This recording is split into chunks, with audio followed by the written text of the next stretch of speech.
share your woes with me. Yeah, your life woes. The theme of this conversation is shit goes downhill. Okay. So you're complaining about other states, and I wanted to capture this. Well, even a broader sense. Okay, this has to do with multiple deals with one transaction. Syncing together. You know, it's very, very rare that you have a situation where it's just one transaction, right? Yeah. Because the seller is selling, but they need somewhere to go, and your buyer might be selling, and they're trying to buy this house. Yeah. So that's more than one transaction. Right? Yeah. Okay. So if something goes wrong in any one of the transactions, it affects all of the transactions. And it may have nothing to do with you. This is the example. So my client is relocating from Georgia. Okay. And moving to San Antonio. And they're selling their house in Georgia. Okay. And with the proceeds of that house, they're buying here. They're buying here, cash deal. And then those sellers that they're buying the house from are buying a house also. What's the challenge? You're trying to explain the challenge in Georgia that they're having. Yeah. They sign their docs before they're clear to close. Well, I told yesterday. I was told by the client that we signed yesterday. Everything's good, and the buyer signed, the seller signed. I'm like, okay, y'all signed, y'all closed. Yeah. Well, so then I called our agent here in San Antonio, the listing agent, said, "Oh yeah, we're all good. We'll be able to close on Tuesday because my client signed." They signed today. docs. Yeah. Well, it turns out that the first house in Georgia, the appraisal hasn't come back yet. Wait, what? Like, okay. Which means to me, you don't have a clear to close. The appraisal hasn't come back yet. So they signed documents. They closed. They're closing documents before the appraisal's done? Before they even had a clear to close, then. Well, how we would define clear to close. So, I mean, what I've learned is our definition of things is not always the same definition in other states. Obviously. I didn't know that. So, like, I'd be very curious to get that agent on the phone to hear how, is that the normal order of operations? They sign their closing paperwork. Yes. And she goes, we do that all the time. But it says, there's adjustments in price. We just make a little amendment adjustment at the end. And do like an amendment through DocuSign or whatever. Keep in mind, this is a lawyer state, so lawyers are close. They want to do it on their documents. time. Yeah. Hey, sweetie, doing the recording for the show? Everything okay?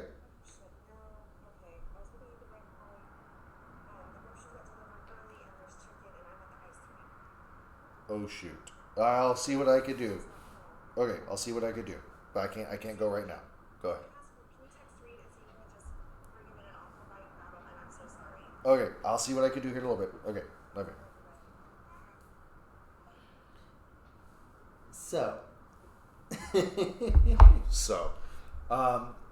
it's going to go downhill because you can't close on one transaction unless you have the money.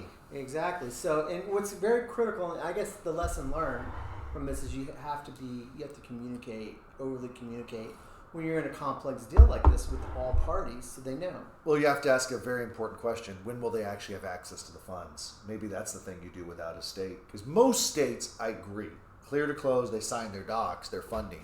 But maybe that's the question too, is the second part is typically we ask, when will you be closed and funded? And maybe that would be enough for the other agent to kind of let you know on the other side. So my client, she's all kind of tearing up, and all of a sudden, I'm going to lose the house in San Antonio. I was like, no, you're not going to lose it. It's just, it may be delayed, but you're not going to lose it. No. How long did they give you a timeline for how long it'll take to? This is an incompetent lender, an incompetent agent that's on the buy side. She was telling me she's 80 years old, hasn't done a real estate transaction in probably 2 years, blah, blah, blah, blah, blah. How did she get involved? Okay, she's the listing. She's the buyer's agent. I'm dealing with the listing agent in Georgia. Okay.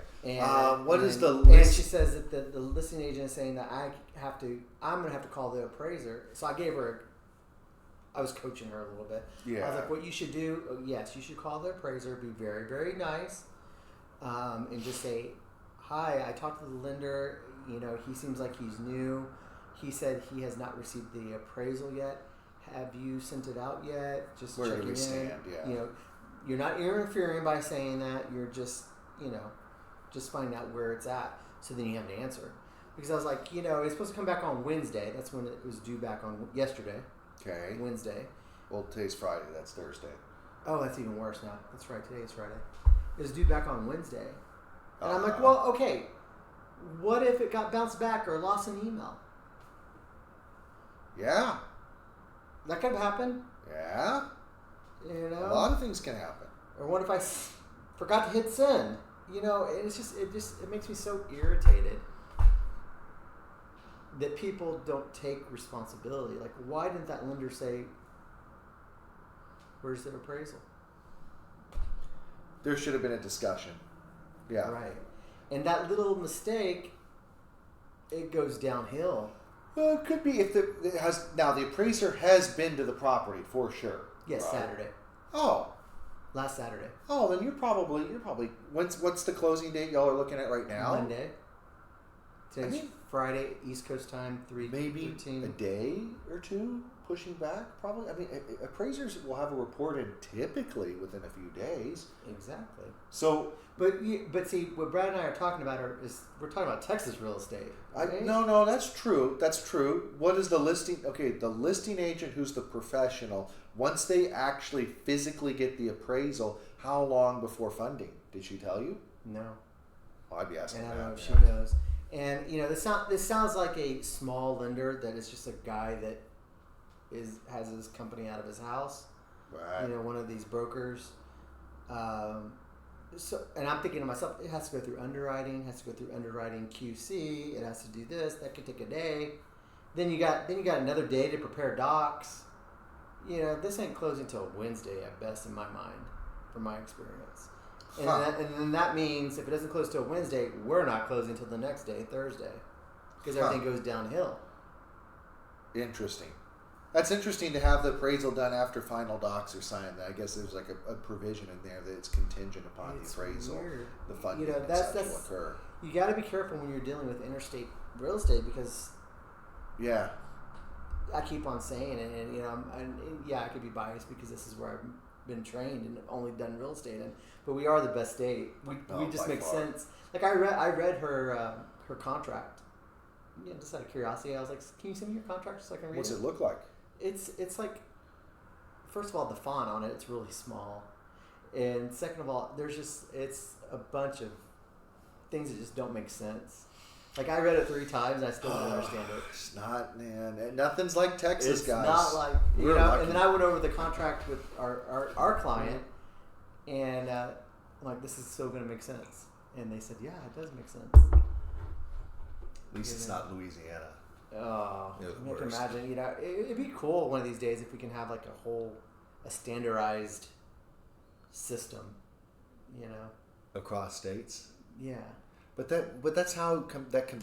Okay, here's why I'll disagree. Real estate's regulated by the states, not federal. But here's why I would disagree with that, and that's the competitiveness in the concept of creativity and new ideas that comes from the diversity of practices between states has created some really great things for us over the years. Certain concepts, ideas, intermediary, dual agency are tested in states.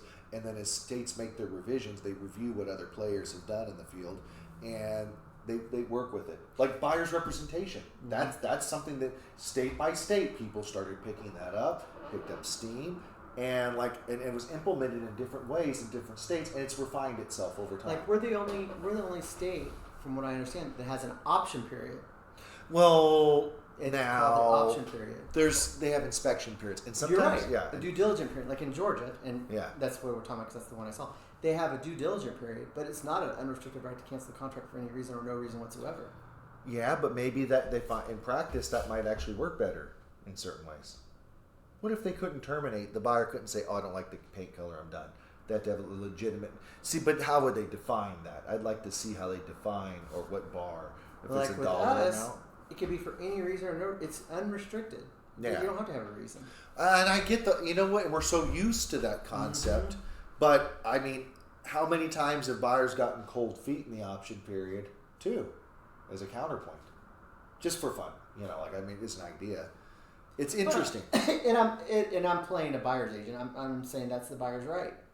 Yeah. Is to have cold feet. But in Georgia, the buyer can have cold feet. Most states, they don't. Yeah. They don't. Once you're signed, that's a serious commitment. Yeah, you have to find something. Really find something. I'd be curious to see what threshold that they have for that kind of stuff in other states. Who knows? Yeah. It sounds like a lawsuit to me. So today I've been asked to do a CMA on here. Ooh. So I'll mark this time. It's 10 minutes, almost 10 minutes on the spot. All right, let's go do a quick CMA. You're going to do a whole class in 10 minutes? Just a brief CMA. Okay. Let's find a subject property for fun. How about we go look in, what do you want to do? What's a good, easy, our favorite of all, Steuben Ranch. Steuben Ranch. I don't know why it's our favorite. Because it's got a lot of comps. Yeah, there's a lot of comps. Okay, so we'll find our subject property.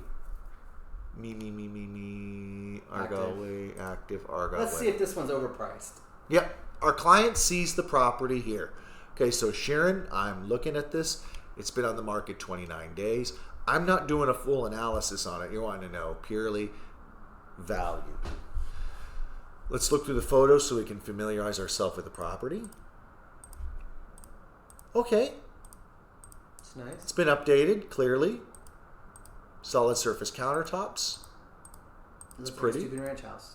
Yeah, with some nice little updates in it. Tastefully done.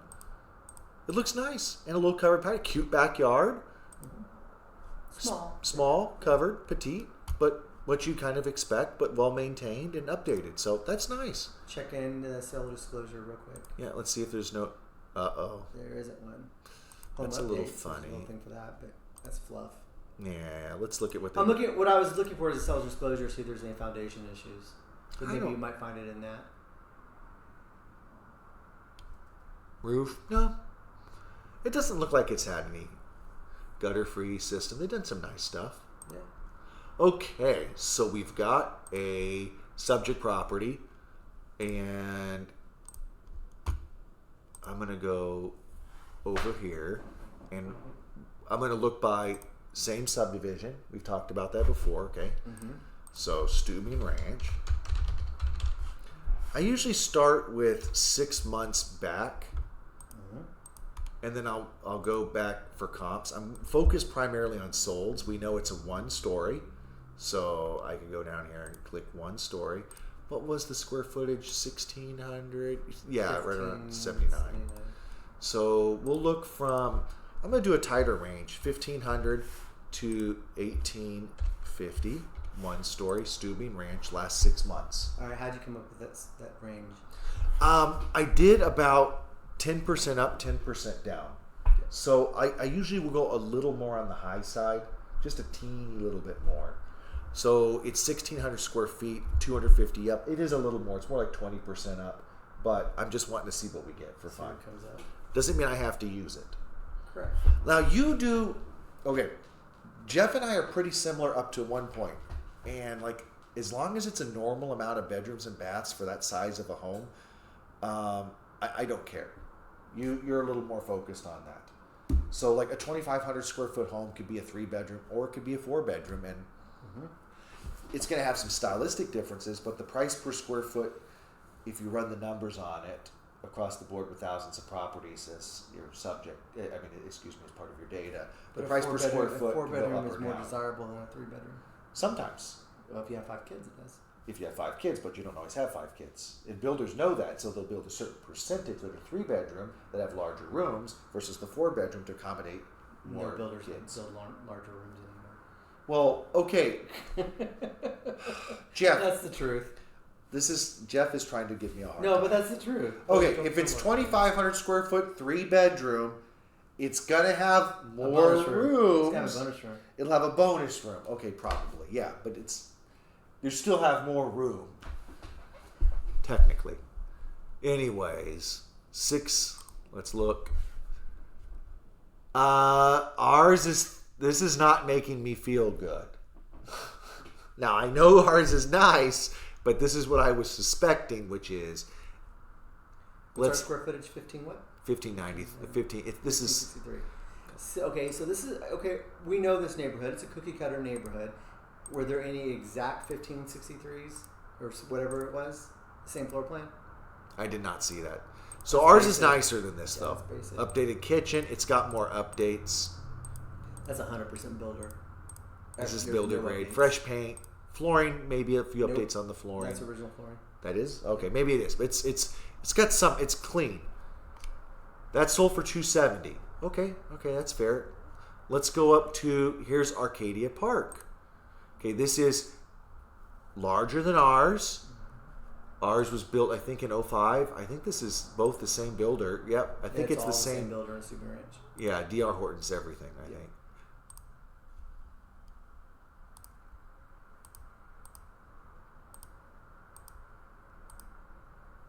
Builder. Ours is nicer than this. Did ours have granite? It did. Okay. It had updated fans. It had the flooring is pretty much the same, I think. Yeah. It's got a hodgepodge of updates, but the backyard is pretty close. Let's look at ours again. They have the tile. That's nicer. Mm-hmm. Although, you see that right there? I think that's bad photography. That is. It might be bad photography, but it almost looks like that's not set right. Yeah. So they do have a small problem. I think the owner put the tile in. Yeah, that's not builder. But or someone who is not a professional at tile work did it. It looks uneven. The original flooring in that was carpet. Although that one doesn't look. It could. I'd have to see it, but it scares me a little bit. They do have the undermount sink. It is the original cabinets. They just painted them and put new hardware on them. Mm-hmm. Some rinky-dink light fixtures. The carpet's new. New carpet, fans. Now here's the question. This property here, they're asking $314. While is there $34,000 worth of difference between these homes? The last one's got the patio that's covered on the back. This one's slightly larger than ours. They're built the same year. Let's look at this. Is there 30? No. I don't think. Well, I mean, there's granite countertops, but that's not 30. No. Bathrooms. They're asking top dollar for this one. Yeah. And now you're having to make a judgment call of what that. See, this is Sharon. When you're looking at this, this is the problem is it really worth $34K? And I sometimes you have to make a judgment call. I think it's too high. I think it needs to be at 300. That's my gut. 300, 295, 290s. Mm-hmm. That would make sense. Not now 300. for giggles and grins, this is a deeper dive. I would go back and I would do I would go up to 12 months. Yeah, I would look for exactly the same square footage, the exact same house to see if anything's because I know there's a cookie cutter neighborhood. You probably will have one, yeah. So go back as far as you can go and just see what the trend is. For all right, let's shoot it back 12 months and see if we find an exact one here. Ours is 1570. 1579. Here we go. Ashbury. Okay, here's what they used. This is the one they used. Same house. Yeah, this is where they got their 314. When did that sell? In the last year. But what month? Oh, sure. June. June. Okay, I see where they're getting. So if I look further back, there's a comp that supports that value, but let's see how it compares. Tile, just like ours. Granite. Okay. Backsplash. I'd put these pretty close. Bathroom's the same. You know why I say that? That door's nicer. Yeah.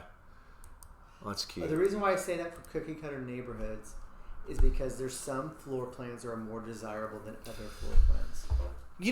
There's truth to that, and you see that some just have some wacky like you'll have some that have a high ceiling in the living room, or they do something. They get a little bit creative, but right. But certain floor plans are more desirable than other floor plans, even though they're similar in square footage. Mm-hmm. So if you're in a cookie cutter neighborhood, not saying that's bad, right? Try finding the exact same square footage. This is pretty close to ours. Mm-hmm. It's got a nice mature tree in the backyard. The backyard looks nice. I like it. I like the way they have it landscaped. They've got the roof looks like it's. I think that roof's been replaced. High chance of it. Let me look here. Ours is too.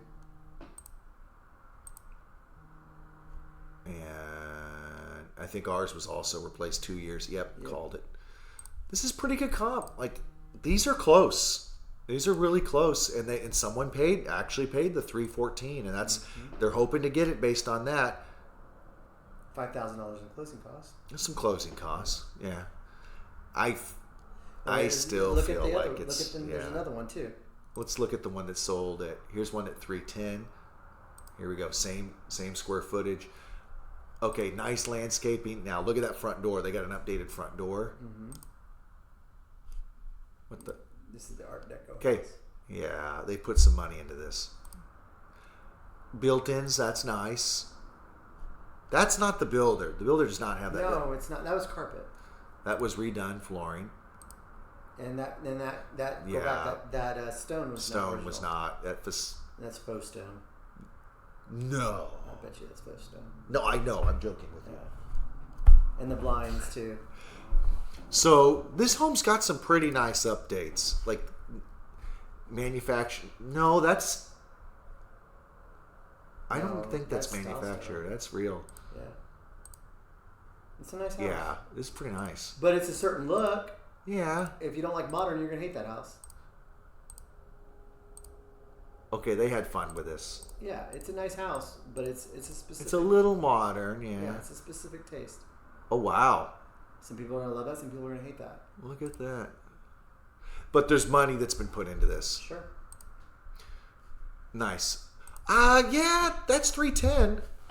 I mean, I think the updates in general, I think this will connect with someone that will be willing to pay more. So is ours off at $315? I still think it's high. I think someone overpaid on that other one. That's my gut. Well, there's this one at $310. Yeah, I think this is nicer though. In my book, I think someone would pay more. See, this is where we're different. Yeah, I still think we're looking closer to 300. Especially given the market with right. That's my psychic sense. It's a little high. Someone could pay it, but they're wanting 314. I think that's better. That home. Something is telling me that this floor plan is more desirable because look how many solds you have. Yeah, here's another one here. Plan. Here's three. This one sold at 307. Same floor plan. Mm-hmm. This is gonna be a country one. You can tell. Yep. Updated flooring. Countertops, but nothing else. Yep. Hardware's not updated. And what did this sell for? 307. 307. Okay. Yeah. Ours is nicer. Oh, that's nice. Okay. Nice. Now you're seeing. That's pretty nice. That's pretty cool. So they added on a slab. I see what they did. And that's going to connect with someone. It's the outdoor person. They don't care about the paint. The primary did the primary have a tub shower combo? Yep. No. Yeah. Is it? Yeah. I think ours is separate. Yeah, ours was separate. That's interesting. Mm-hmm. And they paid cash on that too. Mm-hmm. Yeah, okay. Hold on. Okay, so this is a perfect example. Now we're probably like $10,000 off, not $30,000 off. No, it's tub shower separate. They don't even. That's kind of bad. A bad agent didn't show unless I just missed it. I didn't see. No, it's not. They didn't show it. That's the guest one, Jeff. They didn't actually have a picture of the primary one. Go back. See, that's primary. Nope, they said no, Brad. I swear that's the primary. They don't do double sinks in the guest. Not in Sugan Ranch. Look, unless they lied. No, they lied. They made Tub shower separate. They made a mistake. Maybe. Okay, maybe. Yeah. I promise you. Or that's an ad. They did Well, who knows? Probably you're right. Yeah, no, I know these floor plans. I still would see it closer to 300. You know, I mean, I'm very conservative. Sure, but it's not 30,000 overpriced. Now that when you went to You went further square back. footage, Yeah. the exact same square footage. So we went back a little bit further in time, got more comps. Yeah, something tells me that this 1579 floor plan is more desirable even than a 1668 floor plan. Could be. Yeah. Well, look at the price differences. Well, this one sold for What the heck? No. Wait, something's no. not. Something's okay. This is like. No, go back. Yeah, this isn't to be built. Go back to the thing. Look at the 15s and the sold prices, and look at the 16s and these sold prices. It's Something interesting. tells me it's less square footage, but it's probably a more desirable floor plan. Let me look here and see how they have it set. That's pretty. There's something about it. I don't think it has this. Look at that. So that wall. Yeah. Okay, that just looks dated though. And the kitchen's not as opened up. Smaller. How do you have a smaller living room like that? That's weird. Anyways, cool. I'll upload this. Just wanted to show you guys us going through the process. Kind of like, okay, square footage, size, number of stories. Kind of want to really, if you're not finding enough comps or if something doesn't seem right, go further back in time, like Jeff said. That's great. Now, you can't do, looking at same floor plans, you can't do that like in Castle Hills. No. You can't do that in Alamo Heights. There's going to be some variation. Yeah. But like in Steuben Ranch, in Pheasant Ridge, in all these cookie cutter neighborhoods, they only have like 5 or 6 floor plans. Yeah, you can't do that. Yeah, and that's that's how I do Pheasant Ridge comps. Cool beans. All right, guys, y'all have a good week. God bless y'all. Have a fun one. You know what's really strange?